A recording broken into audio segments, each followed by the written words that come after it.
Hi everyone, I'm Nicole Rideout Hartwick. I am here today with Daphna Fields, our VP of Brokerage Development. Today is going to be a really exciting day for us because we have Daphna on here. Thank you so much for being here. Thank you for having me. I'm so happy to be here with you. We are going to talk today a little bit through, so Daphna has so much experience. I'm really excited to dive into what her experience is. We are going to talk today through, Daphna has been doing one-on-one coaching with most all of our agents for the coming year. And I think the layer of your decades of experience in the industry combined with just the time that we're in right now, you had been talking me through these 10 habits that now you've seen time and time again that really are what it takes to be a successful agent. So I'm really thrilled to talk about that with you today because I think it'll be helpful for everyone. Thank you so much. Yeah, as we spoke, and as I've done these workshops, both for groups and one-on-one coaching with agents working on business planning, it really reminded me of some of the things that I've seen over 23 years in this business. I started as an agent, I was a manager, a regional vice president, and throughout my career, I was really interested in seeing what makes someone successful. What is it that really differentiates the top agents in any company, in our industry in general? What is it that makes someone a top agent so successful?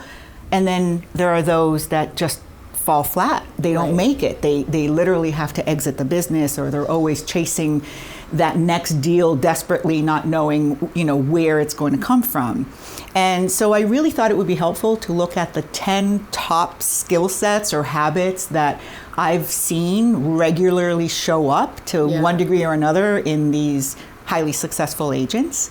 I took some notes, so I'll jump right in if that's okay with really you. Interesting before you jump in that I think is some of these things are so not what people expect. And that's what I liked the most about this when you ran through it with me is there's so many things I think that people just assume. There's a stereotype, like I have to be this, I have to be outgoing, and just all the stuff that some of it's good and it might be a good supplement to your business, but it's really not like the core characteristics. I love that you said that.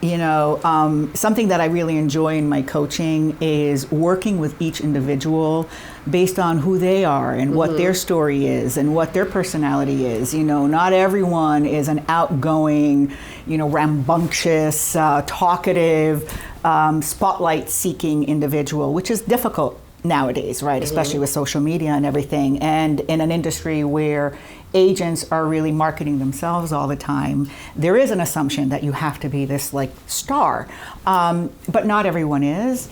That is not what makes or breaks a career. It's the actions, it's the habits, it's what actually happens every day, day in and day out, that someone does or does not do, that really makes the big difference. Yeah, for sure. And that kind of lends itself nicely to that first point that you have here. Yes, the first point is having a strong why. For people to succeed in this industry especially, where there's a lot of rejection, there are challenges, there are constant changes, there are many things that are out of our control, and yet we have to work within this. It's very difficult to become, disillusioned or bitter or give up. For the people who have a strong why, who have that goal, it's beyond a goal really. A strong why is that fire in the belly. It's why we get up in the morning. It's what we're passionate about. It's what we can focus on when there are hard times, because we realize, well, this is hard, but this is what it means to me, so I will overcome. Right. So having that very strong why helps us every day, helps an agent overcome, but it's also a wonderful way to use, in part, to brand oneself. Because when you understand your why, you live it, you share it, people can see it, people understand who you are and what you're about, and they can, better relate to you because of that. A strong why, I think, is a very important foundation that many people forget, or many people have but don't realize. Yeah. So asking yourself that can help. Yeah, I think your why can be such a point of connection. Yes. And if that's not clear for you and it's not clear for your clients, it's like your why can be, I think a lot of people think of real estate as something that, there's twofold. When you were talking, I was thinking low barrier to entry is sometimes what turns people off. I actually think it's a great thing. It sort of levels the playing ground. Like anything, there's going to be people with leg ups in different ways or networks, but it's ultimately, if you come in and you can get aligned and you can, it's, anybody can do it technically, which is a really wonderful thing, because people deserve that chance to come in. And it's not all about making money. There's a huge layer that's about helping people. When you're aligned with that, when you know the type of person that you want to help, you're passionate about that. There's also almost all of our agents that I can think of off the top of my head are aligned with specific things much bigger than them, like charities and things like that. And all of that plays into that why that helps you connect. You might feel so strongly about a specific charity because you have this background, right, that you were there once, or your mother or father were there, or whatever it might be, and that's going to help people connect with you. So this is something that is so important, and you can't fabricate it, but like if you can't connect with your network. Or for some people, it's interesting. Obviously, a strong why for anyone is money. We all have bills to pay. We all need to make a living. We all plan for hopeful, nice vacations and education for our children. But I do want to point out that having the why be strictly financial is a trap. Yeah. And can be really sort of smelled, seen, felt by others. And it's okay to be in business to make money, obviously. We run a business to make money. But what is that money going towards? Right. Why is it important for us? What drives us to get up and do this work in order to make money? We have choices. We could do many other things instead. Right. Why this? Why real estate? Right. That's part of that conversation. And like you said, what is your money for? Because that's going to help people connect with you. We have one agent that, I won't say who because I don't know if he would appreciate the share, but he picks a figure that's not crazy high, but definitely a good figure, and that's what he hits. And if he hits it in July, he's done. If he hits it in December, he'll keep going. But the whole thing is he wants to spend time with his family. He knows what he wants in his life. And that alone is just something that's going to make people connect with you, because they might connect on wanting those exact things. It's a really interesting way to live your life. Yeah.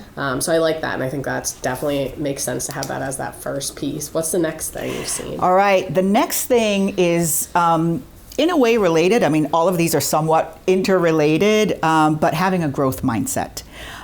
So we've heard this a lot on the media, people talk about it, but I cannot underscore this enough.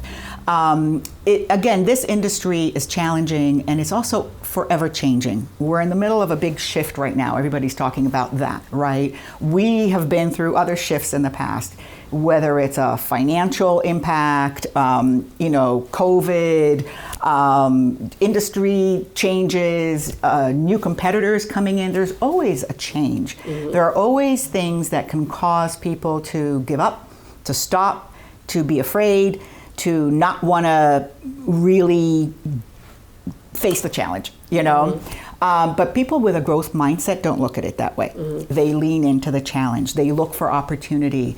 They see that there's abundance around them because that's what they're focused on. They take the time to learn. They don't assume that just because they don't know how to do something that's self-limiting and they shouldn't bother doing it. Mm-hmm. They don't know how to do it. They're going to go and learn. They're going to study. So again, a very, very important thing to focus on, because without a growth mindset, people get stuck. Mm-hmm. And people come up with excuses as to why not to do things. Big difference between people who I've seen succeed and build incredible businesses, definitely growth mindset. They have a setback, they learn from it. Mm-hmm. They go on a listing appointment, they don't get it, they push harder for the next one. Mm-hmm. They're action oriented. Right. Huge differentiator. And I think that is going to be even more important right now with the shifting market, because I think we were talking about this the other day, that now is almost the time, ironically, to get into real estate if we are. And we all know that this is cyclical, and this isn't some end of the world. This One way or another, we have cycles. Every 10 years, we have a cycle. And people tend to get into it when it's at the top. And so people have seen this really only high market, and now it drops off. What's ironic is it's kind of better to get in at that drop off and lean in, like you're saying, with the growth mindset, realize you're going to learn from what's happening, and it's going to be the people with the intestinal fortitude to keep going and have that mindset then. Absolutely. This is the perfect opportunity. During times of, challenging market conditions, that's when the true professionals can shine. Yeah. That's where the people who are sort of riding the coattails of a busy market with little skills needed to succeed, they're going to start to fall off. They're going to be giving up because they probably don't have the mindset to withstand the challenges that we're dealing with now. It's time to go back to basics. It's time to understand how to really price and how to really negotiate and what it means to walk someone through an inspection renegotiation or, in some cases reprice because, we're seeing those changes. So for someone who's never seen that before, never worked in that kind of market, again, they can easily get paralyzed as opposed to saying, all right, I will learn, I will speak with my mentor or I will speak with one, of our leadership members or I will just learn how to handle this. Yeah, and I think it's like being scarcity versus abundance is really what it is. And I think right now is, like I said, just it's the time because what people do is they think there's not going to be enough. I'm going to climb into my shell and I'm going to do things and make decisions that are going to negatively impact your career. That's like going to a discount brokerage. It's like, we don't have offices and you're going to do this. And like you're looking at all these little numbers and you're saying, well, I need a little bit more because I'm not going to get enough, instead of staying with people who are going to help you grow your business, right? That shrinking is where I think everything goes wrong. So it's really important to think that way right now. What's the next one? So this is what I call get out of your jammies or put on a suit and a smile. I've used both examples over the years with my agents, and that basically just means work hard. Yeah. There is no overnight success. There is no magic bullet. People that come into this industry sometimes have a misconception. Maybe it's because of HGTV and Bravo and all the shows that have become so popular that, they assume that this is some sort of a fun, exciting, flashy business where they're going to wear beautiful clothes and drive fancy cars and show 3 houses and sell one of them and make a ton of money. Some of that is true. It is a wonderful business and you can wear fancy clothes and drive beautiful cars, but it's hard work that gets you there, right? It is years of learning the craft. It's no different than there are examples where, there's, let's say a new movie comes out with some formerly unknown actor and everybody's like, oh my God, what an overnight success. Right. And And they're forgetting that actor studied for years and worked in little roles that were unknown and improved their craft, so you need to work hard. You need to really apply yourself. You need to get out of your jammies in the morning, not sleep in if you don't have an appointment. Go to the office, learn, study, work. And no one's making you. So I think that's why it's so important. Exactly. It's a different type of industry that way, where you're an independent contractor. You can stay in bed. But it's funny, because I really commend people when I start to see someone, whether they're newer or it's, a quiet time, and we have all these office meetings and things. And when I see one person that, like you said, like gets up, gets dressed, and they're at every single thing, it's like you appreciate that because action builds action from every you never know, but you're definitely not going to get the opportunity sitting at home. But it is an easy trap to fall into. Very easy, and so that takes the self-discipline that people need to have in this business. You are your own CEO. You ask yourself this: if you were paying a salary to yourself, would you be okay with your employee sleeping in and just kind of hanging out, or would you be expecting them to get into the office and work? Yeah, go find some business. Do the activities. Do what it takes. And that can kind of roll us into the next piece here, because I like that you wrote on purpose, and I'll let you walk us through it. But if and when you get out of your pajamas and you're out there, like now you need to have that purpose of like, what exactly are you doing? Exactly. So, by getting out of your pajamas and getting out there, I don't just mean go get your Starbucks coffee and walk around and, maybe stop into a broker open if they have a nice lunch. Yeah. You can do that. There are good lunches, and it is important to know the inventory, so don't get me wrong. But really work on purpose. So there are 2 elements of running successful business.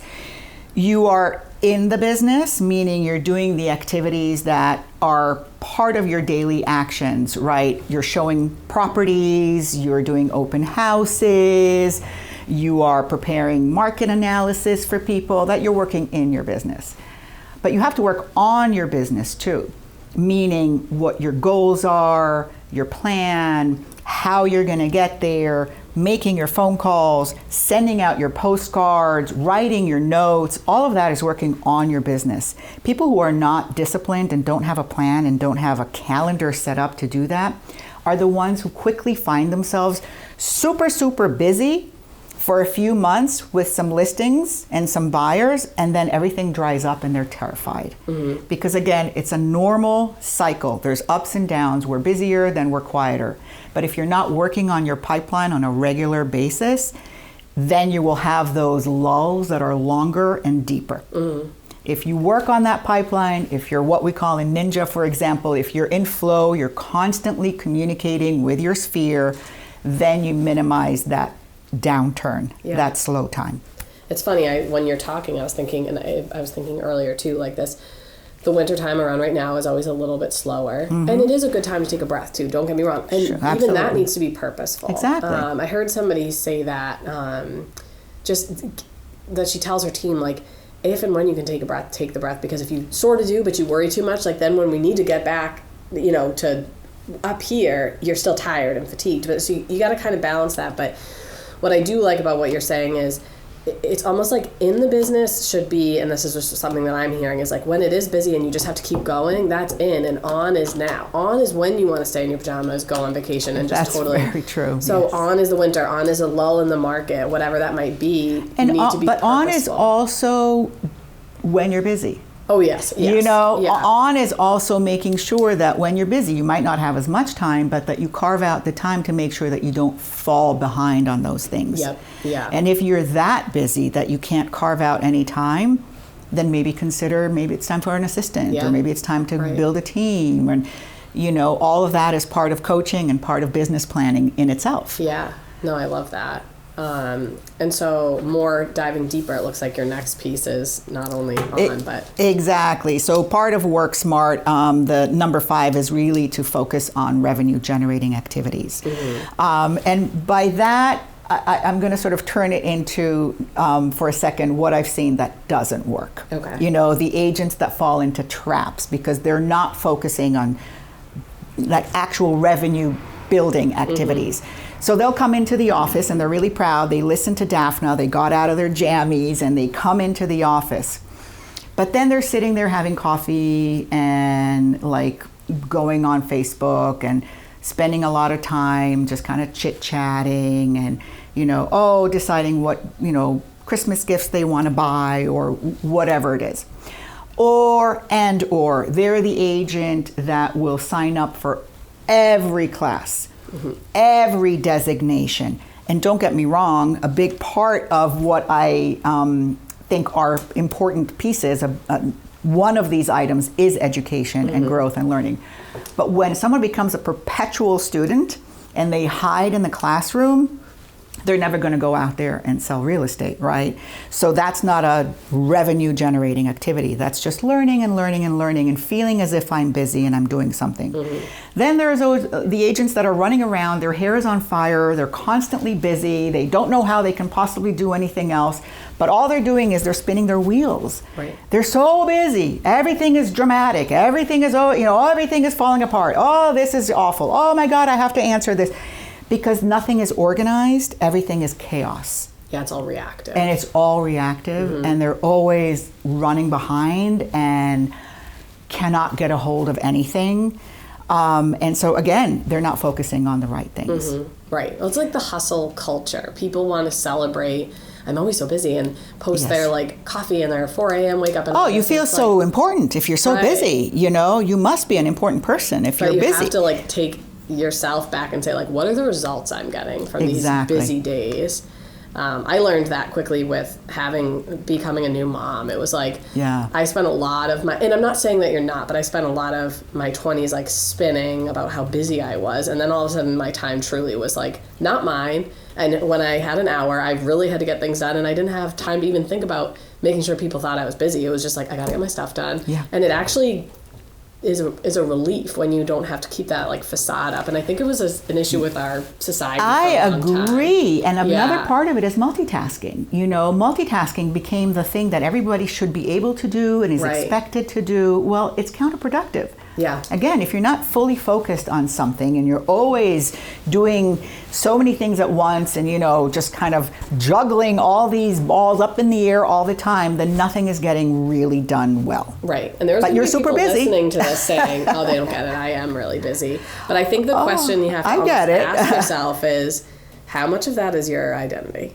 You have to answer that hard question, because there was a point in my life that I had to answer that. Like, it is. I'm trying to put that out there. I am still very busy. I'm still doing a lot. But your hair's not on fire. You're in control. Right. You just want to get in control of that. Something that helped me, if someone is listening to this and they're like, oh, maybe I do. And I'm still working on this. The timer. I got like this little timer, and I would just tell myself, because I'm very, I would say, like, undiagnosed ADD, and the multitasking, again, all that societal, like, me too. It was like I fell right into it, and oh my gosh, I'm doing a million things at once, and I just try to make myself focus on something for 5 minutes. Also, like, small tasks that seem like you avoid them because, well, I can't possibly get that done. I would often put a timer on to do them and show myself, like, that was 10 minutes and you put it off for 3 days. Exactly. So if you are getting caught in that trap, you're listening to this, that is the easiest little thing to do. Just try to, like, take a step back, figure out, like you're saying, what are the most important things you need to get done. Put that timer on and say, I'm going to work on and do it first thing in the morning. Eat that frog, right? Do it. If you don't feel like doing it, you don't want to make that phone call. You don't want to have to, do something that's uncomfortable. Do it first thing in the morning, and that's such a motivator for the rest of the day. Yeah, and I think you're just making my wheels turn a little bit, and I'm kind of going off. But I think the other thing is realizing when you said eat the frog, how different things make you feel. Because you might think, like we were talking about at the beginning, that you have to be, like, really extroverted, and so those things can be a little painful for you. Like, I think finding a groove, and we're all doing this every day, but, like, I'm always trying to figure out, like, what are the things I really don't like doing? Well, I don't even know sometimes, because I'm just avoiding them subconsciously. Exactly. Doing those things in the morning, then there might be things that you're like, that actually gives me energy. Maybe I will save that for the afternoon. I like doing that. Exactly. Or the last piece is, like, I've liked is, like, habit stacking. There might be something that you can do. It's like, I don't really want to make that phone call, but you know what? I'm driving 30 minutes to an appointment this afternoon. I'll put it then. And it's almost like, it's just stack it with something else. Yep. There's just ways. And I think if we take a step back from our own day, we figure out, what am I avoiding? What am I not liking? And then are there things that you're avoiding, you're not liking, and it's not making you money? Because those we need to get rid of altogether. It's a great way to see how you're spending your money. And there's another thing that I want to say for some people, interesting new sort of societal expectations that I think we all face. Because of the way we live now, because of the speed in which everything happens, it's almost like we have to have gamification in our lives. Mm-hmm. So even if you create a game out of it, this goal and reward type of thing. Yeah. So gamify it for you. If you know that there are actions or activities that you don't like doing, but you're forced and you have to do, then give yourself points. And after you reach a certain amount of points because you made a certain amount of phone calls, or you sat down and you take care of your finances, or you did your business plan, whatever it is you were putting off, each action that you do, give yourself a point, and then you have a prize at the end. Right. For some people, they literally need to do that because it creates a system for them to be able to motivate themselves. Yeah, and starting small. Yeah. I'm the king of, like, I'm going to start fresh tomorrow. I'm going to get 20 new habits. I know. Like one, just one, and get your points. And I'm good with that. I like that. That's awesome. The number 6, master and focus on the basics. No time like the present to make sure that we all do that. We've been hearing it all the time in the shifting market, go back to the basics. Now, what I want to point out is when we say the basics, people assume our minds immediately go to making cold calls. Like there's this feeling that, basic, oh gosh, no, I am not making cold calls. Right. That is not what I'm talking about. The basics are the skills that we mentioned before. Phone calls are part of it, but I don't really believe in cold calls. Call your sphere, call the people that you have relationships with, call your clients, check in with them, see if they have any questions, tell them what's new in your life. All of that is part of basics. But basics is also get a business plan going, or meet with your coach, or has it been a while since you really understood exactly what the inventory is like? Get out there and see it. Mm-hmm. Do you really know how to pull statistics from MLS? You'd better know how to do that. Right. There's so many ways to look at the basic skills that one needs and one needs to keep sharp. Yeah. So that's the other trap is For some agents who are have been in the business a long time, they feel like, oh, but I know the basics. I've been there. The basics are for newbies. No, the basics are foundations that everybody needs to use and focus on all the time. Just like athletes, just like musicians, musicians are doing scales and athletes are running, or, that's the basic. Right. Everybody knows how to run. Right. They already won a medal. Why are they still running? Right. Well, that's part of the basic thing that they do. Yeah, and boiling your basics down, like, they feel good when you realize, like, these are the few things I really need to sharpen. I think sometimes it might overwhelm people. That's right. Especially coming off of such a hot market. Like, right now, we didn't really have to flex those muscles. Exactly. So just kind of figuring that out, and like what we said before, maybe you pick 5 things. You're like, I really should make sure that I'm... Tools. There's basic tools that people haven't been using. That's right. Just little things that, you might not even realize. Like, we were talking about, like, 2-1 buy downs and things that, like, someone's like, well, I mean, I know what that is, but then it's like, but have you used it in, 10 or 15 years? Maybe not. It's probably good to sit in on a little session. Exactly. So just some of that. Even if you're not going to be the expert, you need to have an understanding of it. You need to know who the experts are so that you can advise your clients. Right. So you're touching on exactly the right examples. Yeah. All right, awesome. We're on number 7. Number 7 is communicate. I love this because, it's such a part of our lives now, communication. It's always been part of our industry, right? When I started, the way we would communicate with our clients or our sphere would be with, like, little recipe cards. We'd send out little recipe postcards, or I would host an open house. This is really gonna, age me, sorry, but I would host an open house and buyers would come in and I'd be like, oh, do you have an email address? I can send you, new listings every day. And they'd be like, oh, wow, really? Or no, I don't have an email address yet. That has changed. Right. We are in an information overload kind of society, needless to say. So we need to be able to communicate regularly, and communicate well. Yes. And we need to be able to differentiate ourselves when we do that. So communication is face-to-face, verbal. Communication is on social media. Communication is in the emails. Communication is text messaging. An agent needs to do this well and be consistent in what their messaging is, what their style is. There's a saying, real estate is a contact sport. If you are not communicating clearly, constantly, then you become a secret agent. Right. So you need to communicate. Now, what do you communicate with?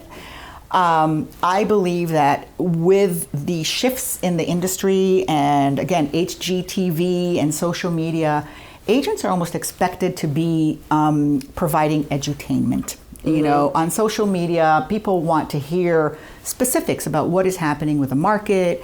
Everyone is interested in real estate. Everyone wants to see real estate.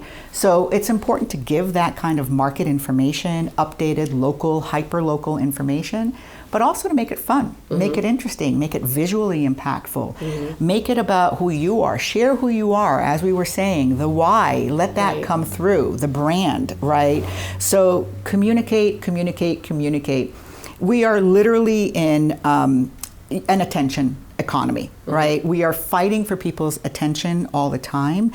Again, Lee Brown, that I mentioned before, I think is the one. I follow her obviously on social media, and she says that everybody has scoliosis. So if everybody is doing this, we don't have a lot of time to catch their attention. Right. So again, how and when and the format in which agents communicate is very important. Yeah, no, I agree completely. And it's funny, like, the attention thing is so true. I think of, there's a lot of things I joke about, like turn your clocks back and stuff, that I don't necessarily think I would send, because we all have iPhones and they're doing that. And I think that it's almost like, I think of it as if you're listening to a panel and there's 5 people and one person just kind of keeps saying something that you don't really care about. You're going to find yourself the next time they speak, even if you're sitting in the audience, looking at your phone, because you've now associated that person with saying something that it's not really impacting you. And that's the difference. So I think there's things that we can do to just keep our sphere warm. I always use 80-20. I just feel like it applies to everything. I think 80% of what you say needs to be of value. Yes. And I'm not saying you should send anything out that's not of value, but the 20% can be some fluff. of those fluff Fun. pieces. Exactly. Just to say, hey, I'm out in front of you. Don't forget about me. But you can't have 80% of it be that just kind of canned stuff because people are going to tune you out. They just don't have the brain power. Exactly. There's too much going on. Right. So much information and entertainment overload. Yeah, constantly. Yeah. And you do have to make, I always find that like, if anything holds me back from posting, I have this new value sort of filter that I try to put on. Like if I'm not offering someone value, I don't really want to put it out. Yeah. Right? And there's different ways of you're offering someone value that someone might see something that someone else really finds valuable that they don't. And not everyone's when you post a video or a picture of Lindsay, I find it very valuable. Yeah. It makes me happy. Well, there's a kind of connection. Exactly. Right? So that's valuable and personal, you know, and then you put on these videos and I find these very valuable, you know, so there is a nice balance. Yeah, no, I do. I think that there's a good balance. All right, what's the next one? All right, grit. Walk me through that one. Walk you through it. Boy, I could give you so many examples out of my own life. You know, life is tough and business is tough. And for anyone to be able to succeed, they need to have grit, meaning the power to overcome, the belief in themselves that, you know, it's okay. Dust yourself up, get up, do it again.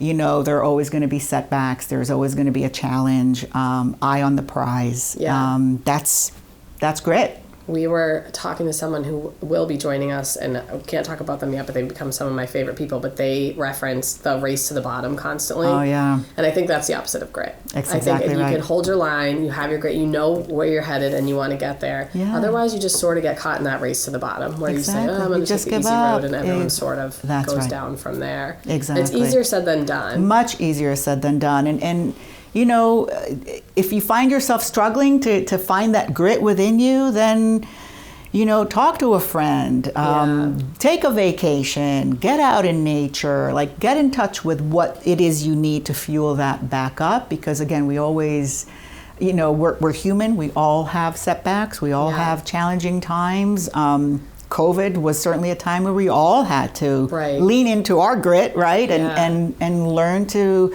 overcome and make the best of a very difficult situation. And it's not pretty. I mean, I'm literally just thinking as you're talking, but it's like a lot of things, like you know, you read books and things about people that talk about that they leaned into this hard time. And of course, it's like in hindsight, when they're now this hugely successful person, this is some like fun story. And you think like, when that comes, like, that's going to be right. I'm going to be that person that it's like, no, when you're in that moment, you don't want to share. You just want to hide. And no matter what it is, it also looks so different. I think people think that I'm going to need grit when, you know, I need to get more business, or there's like a lull in the market. Well, there's also going to be times that you have family issues or things that you just didn't expect. And I think the grit piece is like, I think most of the time when you need to dig that little bit deep and find your grit, what helps me is like it always is temporary. Right? Most of that stuff is... And it's so important to remind yourself of that while you're going through it, you know? Because it's usually a very silent time. It is. Something that it is, and I think that's a misconception, because we read about these times that people bear down and then they are so successful and they're very vocal about it. Well, that's after.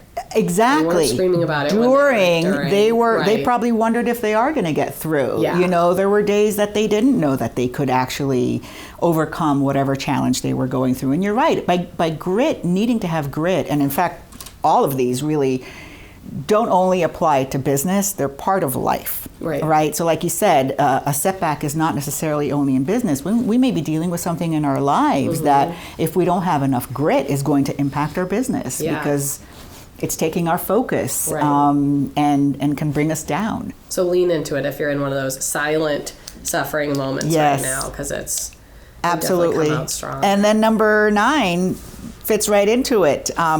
Part of being able to have grit is having gratitude and joy. You know, again, in Ninja, we talk about the fact that everything that you focus on actually grows. So if we focus on negativity and scarcity and challenge and bad news and, you know, interest rates going up and, oh no, what's going to happen? My business is slow. It's a self-fulfilling prophecy. At some point, it's impossible to overcome because you're literally living in that world. Your mind is stuck in a dark place. So it is so important to be able to find gratitude for the abundance that we all have in our lives. You know, everybody, even the agents that maybe are brand new and still struggling to understand how to build a business, they have abundance in their lives. Right. You know, they have people that will help them. They have the opportunity in a wonderful industry. So we all have things that we can be grateful for and that bring joy to us, and it is so important to remind ourselves of that all the time so that we can remain joyful. Because I also say this, you know, nobody wants to work with a person who is miserable, unhappy, grumpy.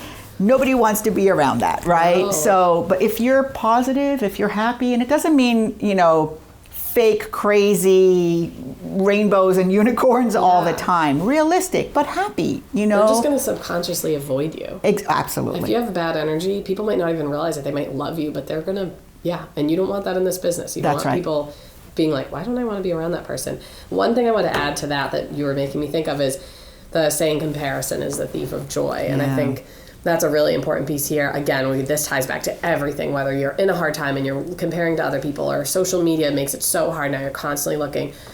Just remember, it's a highlight reel. I know we say that all the time, but it's like looking at people in your industry, don't do it.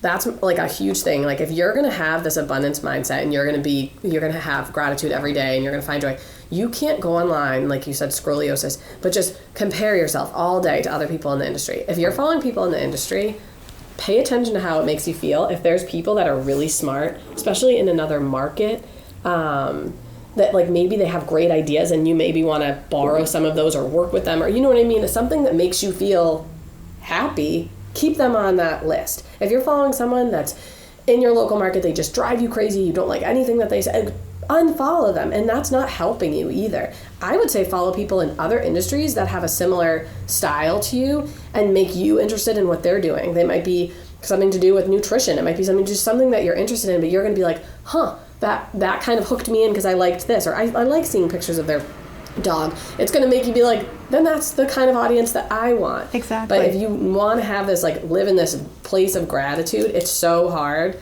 to then spend all day comparing yourself to other people. So, like, I think that's a good tip to just... Oh my God, I'm so glad that you said that. That is through so your true. homepage after you listen to this and find whatever's bringing you a little bit down, even if you just feel this little ping of like, that annoys me, unfollow them. It's not an insult. It's just, they might be a great person. It's just that's not healthy for you in that moment. Just keep comparing yourself to everyone else's numbers. It's just not what is feeding you in a positive way. Mm-hmm. But I'm so glad that you said that, because again, to sort of highlight the what not to do aspect of being an agent, I can't tell you how many times I've heard this narrative from agents. And it goes something like this. Oh, I can't believe Sally agent is doing so well. It must be because she's being fed leads. Mm-hmm. Oh, it's because the manager likes her more. Oh, it's because she, is married to a builder. Oh, it's because every excuse in the book, other than saying she works hard. Mm-hmm. She has built her business. She's doing things right. She's getting out of her jammies. Right. She's got grit. She's, thinking about gratitude and abundance. Right. Yeah. 90% of the time. And then if she's not, if some of those things that you said are true, if you have an abundant mindset, you realize that has no impact on you. You're wasting all of your energy. Her husband might be a builder. Exactly. She might have a crazy network from some cousin, and that might come easier. How is that going to affect you or not affect you? And that's hard. I mean, we all find ourselves in those moments when we're like, it must be nice. I try to catch myself. Anytime you're thinking must be nice, you need to do something. You need to take a walk. You need to snap yourself out of that, because you're looking at other people that have no impact on you. Exactly. And you're not in a good mindset. And you can't, like you said, when you're your own boss, when you're your own, like, this is where in this business you have to consistently correct your And it's so easy to fall into space. that trap. Look, I was a new licensee. Right. I sat, doing floor time and listening and watching and trying to learn and understand what is it that these top producers are doing. Yeah. Like, why did they manage to succeed so much? I probably also at times, normal, right? I'm human, I was jealous. I thought, oh, it's because so-and-so and that and whatever excuses. And I would catch myself and say, okay, what can I emulate? Yeah. What is she doing right? They got easy, and then there's stuff that they did but right. they're still doing. So they're doing some things right, and not all of them got it easy. Yeah, you right, know, that's such right. an assumption. Yes. Yeah. So study what is it they're doing right. Ask them. Many agents are more than happy to share. Right. Ask if they can mentor you. Ask if you can shadow them. Tell them that you're so impressed. Right. Rather than I'm so jealous. Right. I'm impressed. Right. So I'm so glad you mentioned that. Very true. All right, the last piece. Ding, ding, ding, ding. Very important. Consistency. Yeah.